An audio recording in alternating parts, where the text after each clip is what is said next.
Funding for This Is Nashville comes from you, our listeners, and Music City Prep Clinic, Nashville-based provider for PrEP and offering comprehensive sexual health services in an environment designed to be safe, professional, and shame-free. Learn more at musiccityprep.org. I'm Khalil Ekalona, and this is Nashville.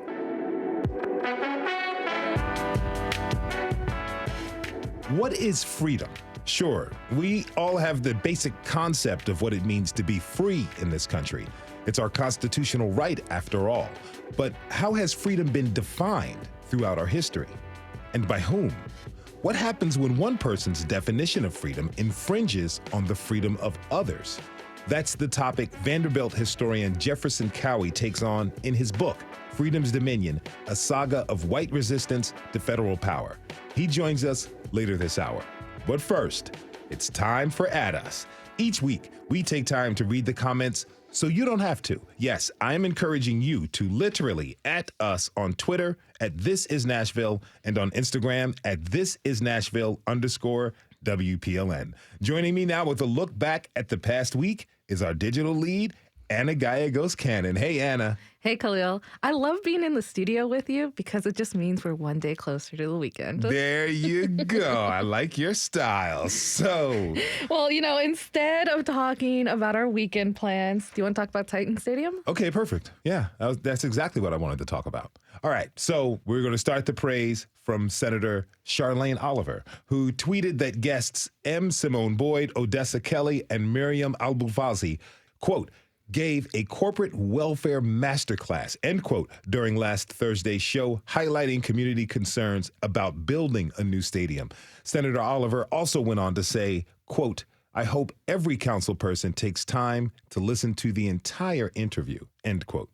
That's quite the praise. Mm-hmm. But also on Twitter, Mary wrote, quote, wow, listening to a piece on WPLN about some powerful women speaking out against using tax dollars to revamp the Titan Stadium when the owners of the team could pay for it themselves. These women are who we need in Tennessee government. On the flip side, Dan on Twitter also weighed in saying, quote, this isn't a pro or anti-new stadium stance, but two thoughts I've had this week. One, delaying the vote feels silly. And two, the anti-new Titan Stadium side just hasn't been very persuasive, even if the points are good and valid, as evidenced by this episode. Well, we appreciate that comment. It's been pretty clear from our vantage point that the new Titan Stadium plan is not super popular among Nashville's constituents. Our listener, Melissa Cherry, shared our episode last week in her Instagram story and wrote, quote, until last week, the approval of this deal was discussed as a foregone conclusion. When community members got to speak on This Is Nashville, the lobbyists and institutional cheerleaders had to start answering the real questions, end quote. That's actually really cool to hear. Mm-hmm. Getting answers to these questions is so important. We'll certainly be following this closely over the next few weeks. One question that has come up over a few of our listeners is that, what will happen to the stadium when the state takes over the Metropolitan Sports Authority? Well, this is one question we actually don't have an answer to right now. We didn't really go into this in either episode, but there is a bill that, if passed, it would vacate the current sports authority here in Nashville. So if it does pass, then the mayor, governor, and the speakers of both the House and the Tennessee Senate would be able to appoint new members. Earlier this week, State Senator Paul Bailey from Sparta told Adam Friedman from the Tennessee Lookout that he sponsored this bill because the state will contribute $500 million for the new stadium. So Senate Bill 1335 is headed to committee right now, but it's just one more wrinkle in the stadium debate. All right.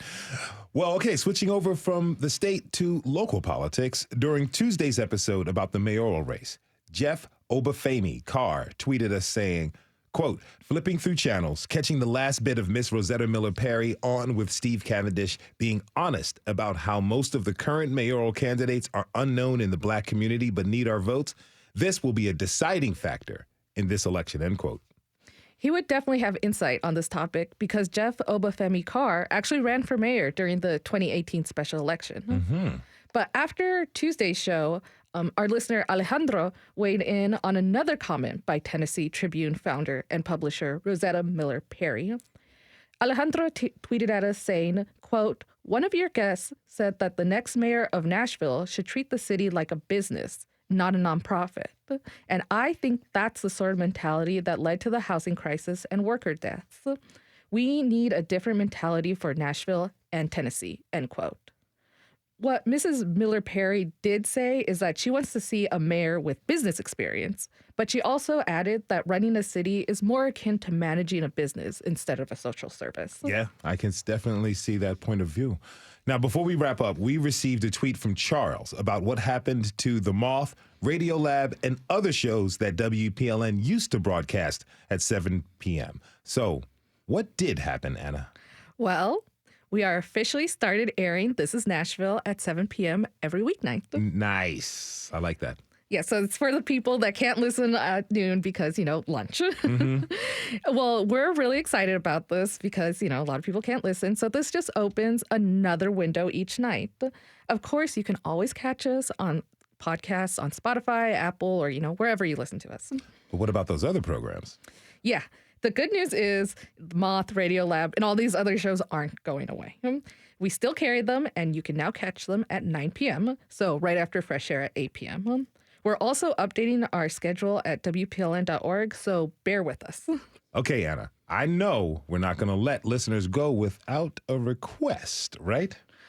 Of course not. Next week, we're bringing you the latest Citizen Nashville episode where we collect your experiences, questions, and round up resources you need. And this time, it is about allergies.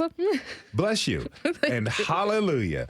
Okay, if you have allergies, like some of us or the rest of us, write to us at thisisnashville.org. That is our digital lead, Anna Gallegos-Cannon. Thank you for this roundup, Anna. We'll see you soon. Of course, and y'all know where to find me online. Don't forget to add us on Twitter and Instagram, and let's keep the comments coming. Also, fill out our community survey to let us know what topics you want us to cover at thisisnashville.org. It's super easy and quick and helps us produce shows with your needs and interests in mind. We have to take a short break. When we come back, Vanderbilt historian Jefferson Cowie joins us to talk about his new book, Freedom's Dominion, a saga of white resistance to federal power. Stay with us. This is Nashville.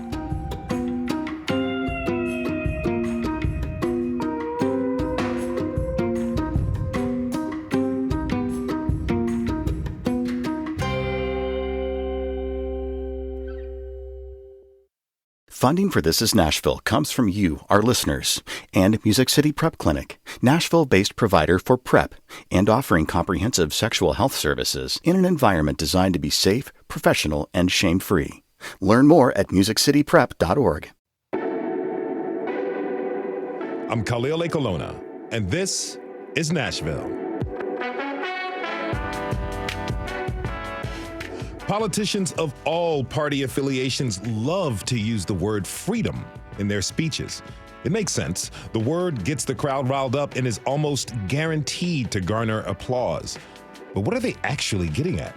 Does everyone in that crowd think freedom means the same thing? What about when one person's freedom interrupts or steals the freedom of others?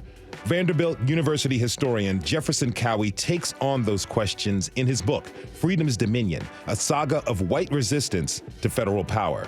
In it, he explores the history of one place in Alabama, Barbour County, the birthplace of former governor and segregationist George Wallace. In the book, Cowie draws parallels between the anti-federal government clashes of the distant past and the culture wars of our present day. What questions can we learn from looking back? It's a big task. Fortunately, Professor Cowie joins me now to discuss. Vanderbilt historian Jefferson Cowie, welcome to This is Nashville. Thanks for having me, Khalil. Happy to be here. Really a pleasure to have you here with us. So, talk to me about why you decided to write a book about freedom. Where did you draw that inspiration from? Well, it's the American creed, as you were suggesting. It's everywhere. It's ubiquitous. It's cited by everyone on every dimension of the political spectrum. So it's also an elusive concept. And Americans have this sort of sensibility that they own freedom. They're the only ones who have freedom. And I began to spin this idea around, and I began to realize that other people didn't have the same idea of freedom that I had, that I enjoyed. And in fact, some people's idea of freedom kind of scared me. So I began to sort of pull it apart and see what I could find inside this kind of big term that contains so much of American ideology. One of those main themes of the book is the idea of freedom for some people includes the ability to oppress others. That's vastly different from the common notion of freedom where we all believe we have the right to do and live as we wish. Tell me, where does that oppressive concept of freedom come from? So, yeah, that's the core of the book. But I also want to, for our listeners, just be clear. I kind of use freedom as using this framework that a historical sociologist named Orlando Patterson uses. See freedom as a 3-note chord, and those notes are kind of the first 2 notes we readily understand. It's civil. First one would be civil liberties, the Bill of Rights, that kind of freedom. The second one would be the freedom to participate in our political communities, the right to vote, these kinds of things. But the third one is the one that he really became fascinated with, and that was the freedom to oppress others. And he traces this, and I trace this all the way back to ancient societies. We look at Greece as the birthplace of democracy and the birthplace of freedom as we know it, but we often forget that that's also a slave society, and that the definition of freedom emerged in a tension with the very fact of slavery. And then to be free was not just to be not enslaved, but it also included the capacity to enslave. So I am free to enslave others. And therefore, there we have that tension you're talking about, the clash between my freedom to enslave and somebody else's freedom to be not to be a slave. Fast forward a couple thousand years, and we're in America with this very same idea. And so talk to me. How has this idea of freedom, how has this been expressed in the American South specifically? Right. So the American South is key here because there's 2 elements that I look at. One, this is a settler colonial society, which means settlers came in and took over the existing lands of other people. Second, it's a chattel slave society, a place where people owned other human beings to do the labor of mostly cotton, but other commodities in the South. And so if you take this idea of freedom to oppress, and you put it in this situation of settler colonialism where my freedom will be expressed, say, to take land of others, and you put it in the context of my freedom to enslave others, then it becomes very virulent, very powerful. And so this freedom to oppress becomes central to the American South, and I would say actually to the U.S. as a whole. And we can talk about the relationship between the South and the rest of the country maybe as we get further along. Oh, yeah, we definitely will. Now, in the book, you trace the history of Barbour County in Alabama. Why was this one county on your radar? Well, I was looking for a way to tell this story, right? And I kept thinking, how can I look at this idea of freedom and not just paint a big canvas about American freedom, because it was too messy. And I wanted to explain why American freedom was always in an ongoing tension with federal power, and that's in the title of the book, White Resistance to Federal Power. And so I began to think, well, maybe I need a single place to do this. Like, how does one place define its freedom against federal intrusion into their rights to dominate others? And I was just sort of thinking about this for several months, and then we happened to be driving down to the Gulf Coast, and I stumbled across Barbour County and its main town, Eufaula. And I just became absolutely mesmerized by the place. And I could tell that my sort of historian spider senses went off, and I could kind of tell that this was a place with a story, and I really wanted to dig into it. And ironically, it wasn't until months later I realized George Wallace, the segregationist governor of Alabama, was from the county. And that's when I knew it was fate. Tell me what it was like when you visited. Oh, when we drove in. So I was teaching up at Cornell University at the time, and it was literally 20 degrees below zero.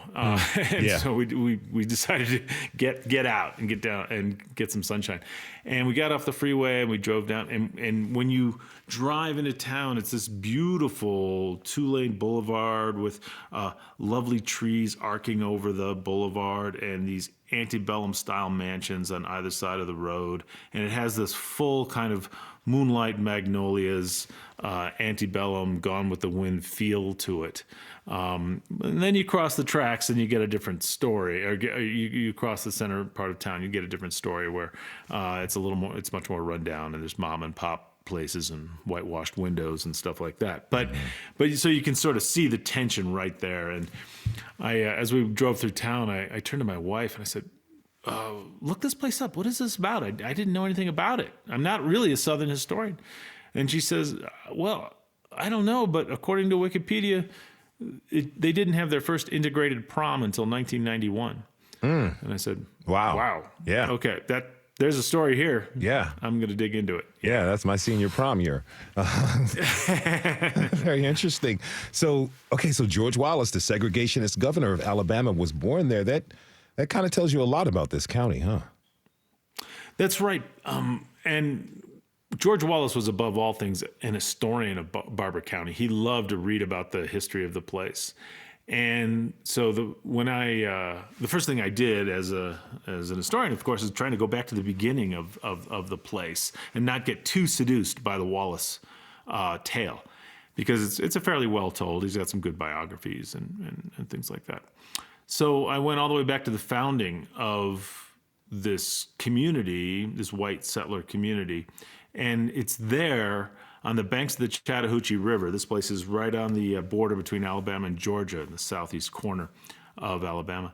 It was there that every theme that I wanted to explore just emerged as if foretold. It was amazing in the story of the original settlement and the stealing of the lands from the Creek peoples, the Muskogee Creeks. Mm-hmm. Now, continue. I'm sorry. Oh, no.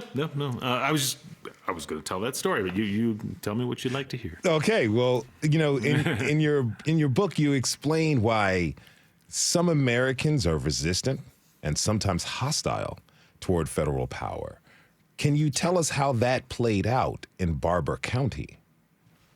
Sure. I mean, that's the theme. So if my freedom to dominate is central to my idea of how freedom works, the threat to that freedom comes from the federal government. And that's another key theme I wanted to get at, is why do Americans have so much suspicion, so much hatred toward federal power, especially in the South, and I would argue the West as well. And so we could look, for instance, at the initial settlement. There was a 9-county area that was known as the Creek Nation, to set aside for the Muskogee people. Mm-hmm. And that was supposed to be protected under an agreement with Andrew Jackson. Well, these white settlers kept floating in and flooding this area. And so Jackson, whom we think of as the Indian removal guy, and he did some very, very, very bad things.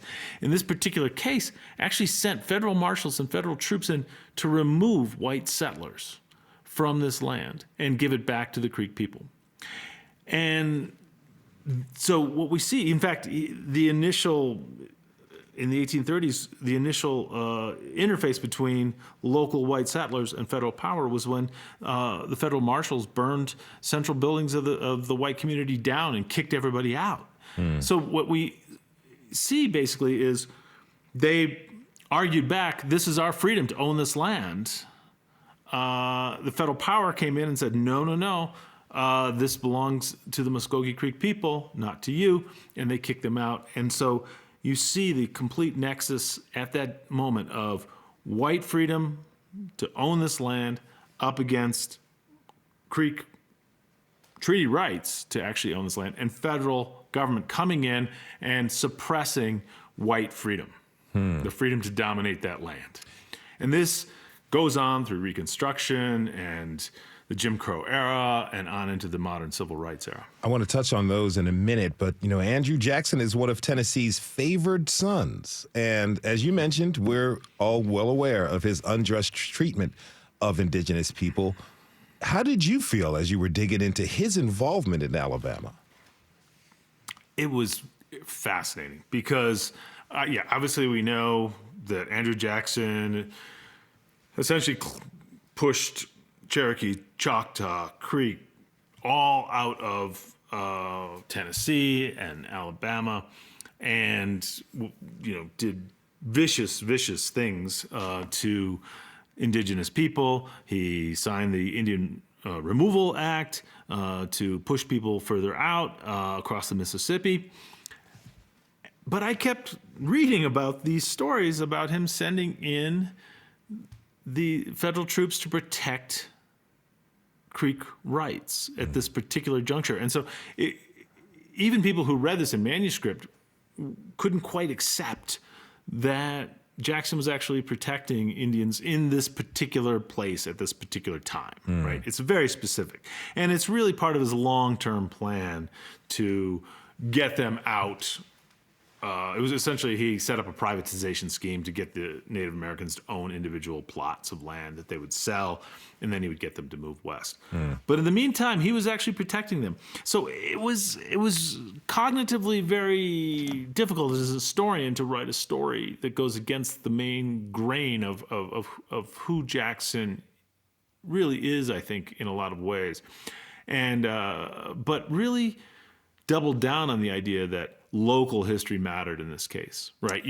This is a tension that historians face. You can tell this macro tale, this national story, but what's going on in the little tiny spaces and these struggles and these identities on the ground.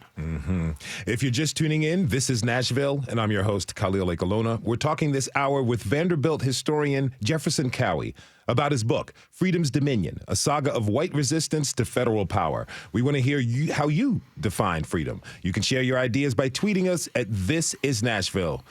So, you're telling us about this illegal white settlement on Creek lands that was forced off by then President Andrew Jackson. Tell me this, how did Jackson's actions truly exacerbate people's feelings of resentment toward the federal government? That cuts right to the essence of the problem, right? Because white people elected Jackson because they wanted land, and they saw their freedom as in the sort of great Jeffersonian tradition of land expansion, access for American yeomen to own their plot of land in what was then the West. And then Jackson comes along, the guy they elected to be the champion of the white man. And this is really when white men had the franchise, regardless of income or class. So this is sort of the white democratic moment. And he goes against them. And this becomes an enormous uproar, and to the point that Alabama turns against Jackson. The governor, who is a Jackson man, turns against Jackson. There are skirmishes, a big important story of a martyr who gets shot by federal troops, and this is a very dramatic story, to the point that people are talking about secession in 1834. They're talking about leaving the Union specifically to preserve their idea of freedom. And this, this is the drama of this is truly incredible. That resentment, it's something. What parallels do you see with anti-federal government rhetoric we hear from many politicians on the right these days? Yeah, the parallels run very deep. And one of the key things historians have to be careful of is what we call presentism, which is seeing too much of the present in the past, right? It's a professional pitfall. We have to always be on guard for that. But in this particular case, I just see the word freedom and liberty constantly mobilized against federal government, because the federal government is going to come in and take away our powers. So whether it's restricting voting rights or gerrymandering or whatever it is, retaining those local powers is an expression of local types of freedom against federal government. When they stormed the Capitol, they invoked freedom and Confederate flags and all that kind of stuff. So we see a pretty tidy arc all the way from the beginning of what I'm talking about through Reconstruction, which is another bloody tale, all the way up to the present day. Okay, what about the current political climate here in Tennessee? How does that parallel? Yeah, so one of the most complicated dimensions of this is how it sort of graphs onto the cultural wars questions that we see so often now, from abortion and now the drag show stuff and all this kind of thing. Mm-hmm. But again, there's a sense here, sometimes the federal government, but really I think that the dominant national culture, it feels to many people like it's intruding upon their traditions, their values, their freedoms. And here you'd think, well, freedom would suggest I can do whatever I want and dress however I want and be whoever I want and get whatever medical services I want. But there's this deeper tradition that runs all the way back that says no, because that intrudes upon my sense of who I am, my freedom, my capacity, my ability to dominate my surroundings. You use the word dominate. That's the key word. Yeah, it is. The freedom to dominate is really central. It's that third pillar of that, or the third note in the chord of freedom that I mentioned earlier on. And this goes, almost ubiquitous throughout the history I tell. And even when you get to the Civil War, we think about the Civil War as we know that story as the story of a regional war over slavery. But the way locals framed the argument about secession in the 1860s was they needed to resist the tyranny of federal power. And the tyranny of federal power was going to come in and take away their capacity to enslave. And this sort of, this very kind of American revolutionary rhetoric, just like we saw, say, at the Capitol insurrection, this kind of connection to core values in American history all the way back to 1776 emerged in the 1860s. And these people say, we're fighting for our local freedoms to dominate others against the tyranny of federal authority. And, the first thing they do is, in Barbour County, is burn Abraham Lincoln in effigy, because he is seen as a new form of aristocratic power that is going to dominate their rights. But Okay. again, you have to remember these are rights to enslave. What's interesting to me is, are these rights solely given to them from the Constitution, or are these rights kind of mixed in with their faith at the same time? I mean, we talk about politicians are pressured to say, God bless America. They talk about the God-given rights that are written in the Constitution. I'm wondering how those two kind of relate. Yeah, we often see this, and this pops up with some regularity in my book, Freedom's Dominion, that the federal government is taking away our God-given liberties, and whatever they might be. However, it's a very malleable plastic category, whatever our God-given liberties are at any one time. But you see this throughout. But the constitutional structure actually, especially before the Civil War, the Reconstruction Amendments, basically says that the states maintain tremendous autonomy from federal power. And it's really constructed in such a way that it, around a fear of too much centralization of authority in Washington, D.C. And so really what we see is Congress shall make no law abridging your rights. that means the states and local authorities have the political authority, the police power, to control those rights against federal power. So Madison called this the compound republic, that there were going to be local, state, and federal levels of power, and thought this was going to work very smoothly. But in fact, I think this conflict goes all the way back to the constitutional era, is one of the most profound problems in American history, and really defines much of American history, that tension between local, state, and federal authorities. Now, let's pick up on the timeline where you talk about the post-Civil War era of Reconstruction. Briefly, tell me, what did the country look like then? Wow.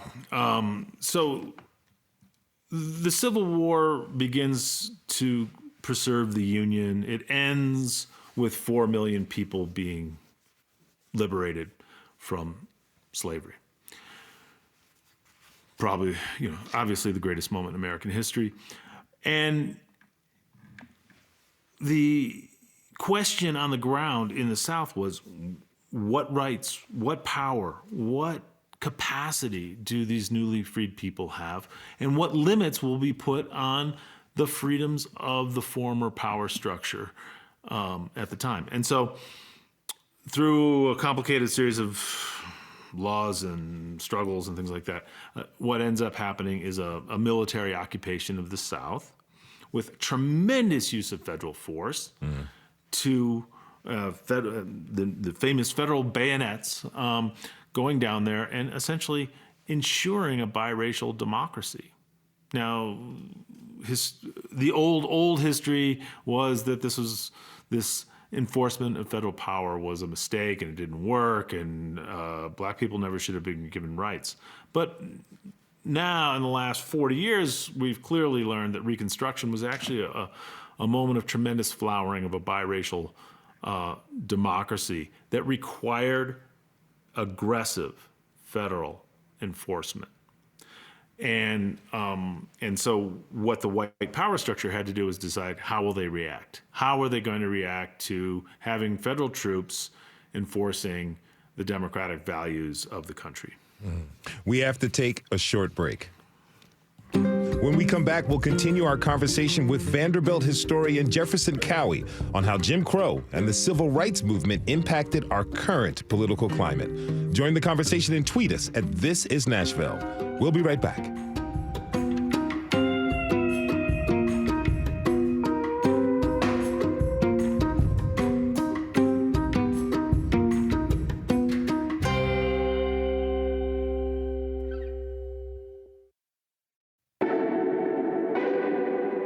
I'm Khalil A. Colonna, and this is Nashville. We're talking this hour with Vanderbilt historian Jefferson Cowie about his book, Freedom's Dominion, a saga of white resistance to federal power. In it, he traces the history of Barbour County, Alabama, and its belligerent definition of freedom, and how white grievance engendered resentment and resistance to federal power. Professor Cowie, thanks again for being here. Very happy to be here, Khalil. This is great. So, talk to me. As the country shifted from the Reconstruction period to Jim Crow, how did the federal presence change in Barbour County, Alabama? Well, yeah, as we left the story before the break, we had federal troops occupying much of the South and enforcing black political rights. And so the white people in the South decided to push back in a variety of ways. They tried political maneuvers and all sorts of things, and then decided in Barbour County in November of 1874 that they would use violence, that they'd had enough, and that they had been, in their terms, oppressed by federal power. Their rights had been given over to black political activists. And so as black voters lined up at the polls in November of 1874, in unison, the local people of Eufaula, Alabama, pulled out guns from all over, from shops and back rooms and out windows and everywhere, and opened fire on hundreds of people lined up to vote, shooting probably about 80 people. It's hard to tell exactly what the number is. Yeah. And a similar coup took place in the northern part of the county. And these violent takeovers happened all over the South. And this coincided at a moment when there was a certain exhaustion of federal will to continue to pursue this sort of radical reconstruction, because there'd been, 4 years of war, another 9 years of occupation. There'd been a massive depression in 1873. People kind of weren't willing to put forth the willpower necessary to enforce, strip white people of what they saw as their freedom and back up the political rights of the freedmen. Now, and so this collapses. In the book, you talk about J.W. Comer, a plantation owner. Tell us what he did and the impact it had. Yeah, J.W. Comer was one of the biggest planters from one of the biggest planter families in the county, and his story is long and dark. He tried to first tried to bribe the poll watchers into overthrowing the 1874 election before the massacres happened, and then went on after he had after whites had reclaimed their freedom and their power. After 1874, he went on to become a kingpin in the convict labor system, in which a sort of neo-slavery emerged, in which black people would be rounded up on charges trumped up or completely false, thrown in jail, and then their contracts sold to guys like Comer, who would then send them up into the convict mines to mine coal and later make steel up in Birmingham. And this was some of the most horrendous working conditions ever dreamed up in American history. People who never saw the light of day, who lived in horrible conditions. One historian called it slavery by another name. But in fact, slaves were actually a precious commodity that people took care of to a certain extent because it was an investment. These guys, they could die and nobody cared. They could just go down to the jail and get a new one. Well, tell me, where were the feds during this time? Right. So this section I call the federal government in repose. So after the 1874 coup, they basically pull out and they no longer have the will. And this is the period roughly up until the New Deal period in the 1830s that we see. This is what happens when the federal government is not there. It's not only not there, it's not really a threat. The South is on its own, and they kind of know that the federal authorities are going to stay out. And this is when we see convict leasing that I just talked about. We see lynching. We see the rise of the segregationist constitutions that are written in the 1890s and the first part of the 20th century. Some of the most brutal, oppressive regimes of the post-bellum world emerge during this time when the North has basically said, you know what, we've had enough. This makes me think about the importance of federal governments and, guaranteeing the rights and freedoms of its citizens, which at the time, as you said, the federal government was not doing a good job of.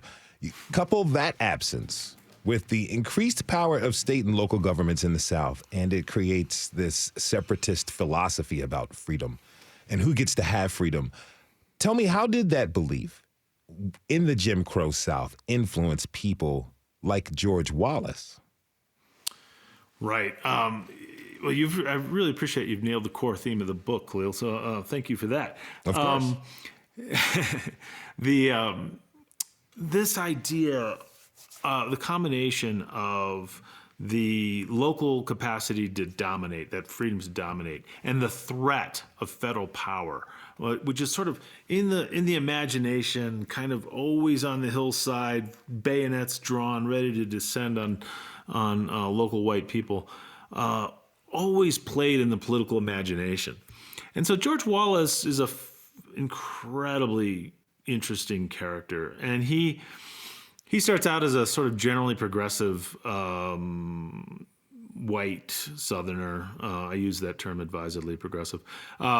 He's not a race baiter or things like that. But then after Brown versus Board of Education, in 1954, he begins to see that where the rubber's really going to meet the road is federal resistance, or resistance to federal power, because federal power is going to come in and upend race relations locally. And so Wallace essentially makes his entire career less as an overt racist, which he plays that card, don't get me wrong. But what he really does is resist the incursion of federal power in local circumstances. And he becomes known locally as the fighting judge because he fights federal oversight over elections in the 1950s and things like this. And when he's finally elected, he gives this very famous speech. Oh, yes. Where he says... We've got some of that. Here's that clip from Wallace, Wallace during the 1963 inauguration as Alabama's governor. And I say segregation now, segregation tomorrow, and segregation forever.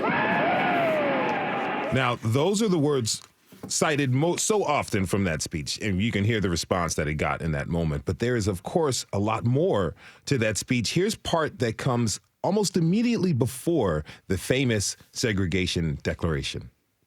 It is very appropriate that from this cradle of the Confederacy, this very heart of the great Anglo-Saxon Southland, that today we sound the drum for freedom, as have our generation of forebears before us done, time and again down through history. Let us rise to the call of freedom-loving blood that is in us, and send our answer to the tyranny that clanks its chains upon the South. Wallace actually uses the word free or freedom 22 times, but he only said segregation 3 times. What did he mean when he said freedom? He was expressing the deepest and most powerful strand of this sort of grassroots resistance to federal power. That goes all the way back to that first story we shared when those white settlers were kicked out of Barbour County in the early 1830s. And it's amazing when you think about it, right? The word segregation is used a few times, but the essence of that speech is really freedom and resistance to federal tyranny. And that does important work, because you're going to get the racists with the idea of resistance to federal power and freedom from federal power. That's easy. But now you get the moderates. You get the people who don't want to be taxed. You get the people who have all sorts of grievances against the federal government. We all have grievances against the federal government. And now you have a coalition. You're not just fighting a narrow definition of race, but it's in there. It's baked into freedom. But now you can go big, and you can even go national. And the other theme of that speech is that he's already looking across the nation, and he talks to the people of the Midwest and the people of the New England and the people out west, and says that they share that same sense of freedom that Southerners do. So we've reached the civil rights movement. How did the progress there exacerbate the resentment toward the federal government? Right. So this is, essentially the second Reconstruction. You have federal troops, federal power coming into the South, whites riled up against federal power, and black people really looking for kind of national citizenship, a federal citizenship, not a state or local one, right? They want federal power. We think about things like the march across the Selma, the Edmund Pettus Bridge in Selma, famous moments like that. But those moments are to get federal legislation and to get federal authority. And the Selma March in particular was to get voting rights. And where the sort of scales fell from my eyes on this project was there were, in 1965, they're trying to get the Voting Rights Act passed, and they finally do in August. And there's Martin Luther King organizes a thing called Scope to get people registered to vote. And his key lieutenant, a guy named Hosea Williams, is studying the voting registration returns that he has going into the 1966 midterms, which will be the first midterms that are backed up by the Voting Rights Act. And he's trying to figure out why some counties have a lot of voters registered and other counties don't. And he says, well, this county has a really good campaign and good leaders. Why doesn't it have more people? And finally he realizes that the counties with the most highest numbers of registration were ones with federal registrars present in the county.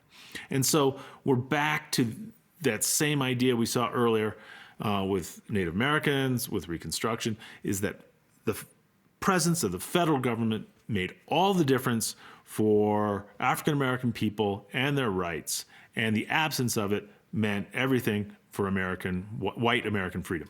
So bring me up to the present, our current political environment. How do you see these grievances playing out in something like the Capitol riots? Right.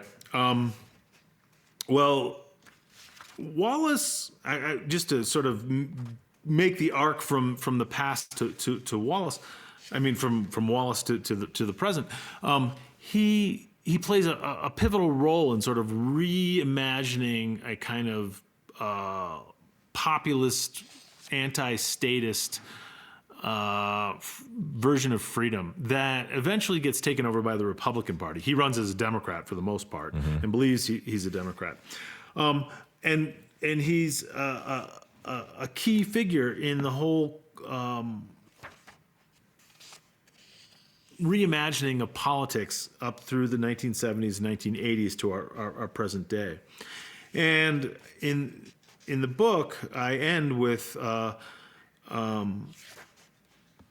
Mo Brooks, who represents Alabama's 5th District up in northern Alabama. Actually, he's not from Barbour County, where he's the guy who's up there doing the Save America rally right before rallying the troops while wearing body armor and saying, American patriots, start taking down names and kicking ass today. And when he was criticized for this kind of belligerent, militaristic, jingoistic kind of politics that led to the insurrection, he said, I encourage every citizen to watch my entire rally speech and decide for themselves what kind of America they want. One based on freedom and liberty, or one based on godless dictatorial power. And that's straight out of Wallace's playbook, right? Okay.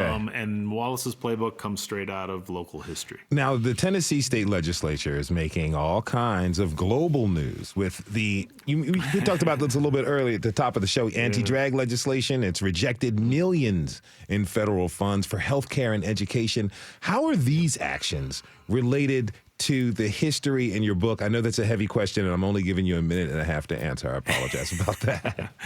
No, it's a great connection. And so this long-standing fear of what federal power can do, and we saw this actually going all the way back to the New Deal. If federal monies and federal power can change what's going on the local terrain, that means they can also take away our freedom. And as many people have shown through their research, that the fear that federal power in whatever guise, even healthcare, will upset race relations on the local level and restrict white freedom to dominate others, puts its tentacles into almost every question. And I think the way you frame that is exactly right. From drag shows to declining funding for medical support, it's insidious, right? And this is the legacy that we have to struggle with, and I think begin to open up a conversation about the nature of American freedom and the nature of the importance of federal power. It's like a time, an opportunity for our democracy to kind of evolve. So there's this balance between the states, federal government. That's right. Yeah, and I actually think that the tradition of states' rights that goes all the way back to the founding of the Constitution is something we really need to think about. When a group like the Freedom Caucus, which is the most conservative wing of the Congress, uses that term freedom, I think that's a problematic thing. Mm-hmm. I want to thank my guest, Vanderbilt historian Jefferson Cowie, author of the book Freedom's Dominion, a saga of white resistance to federal power. Professor Cowie, again, thank you so much for being on the show. Really appreciate it. Thanks for having me. I had a good time. Yes, as did I. And we hope you had a good time. We want to thank everyone who tuned in this hour. Tomorrow, we get on the 18 wheels. We get them going and we learn about the life of truck drivers in our city. This is Nashville is a production of WPLN News and Nashville Public Radio. You can listen back at thisisnashville.org or wherever you get your podcasts. Our producers are Steve Harouche, Rose Gilbert, and Magnolia McKay. Our digital lead is Anna Gallegos-Cannon. Michaela Elias is our technical director. Our executive producer is Andrea Tudhope. The masterminds behind our theme music are Laurent and Namir Blade. Special thanks to Tony Gonzalez. The conversation doesn't end here. Tweet us at This Is Nashville. Find us on Instagram and tell us what you want from our show by filling out our quick survey online. This is Nashville. I'm Khalil Ekulona. We'll see you tomorrow, everybody, and be good to each other.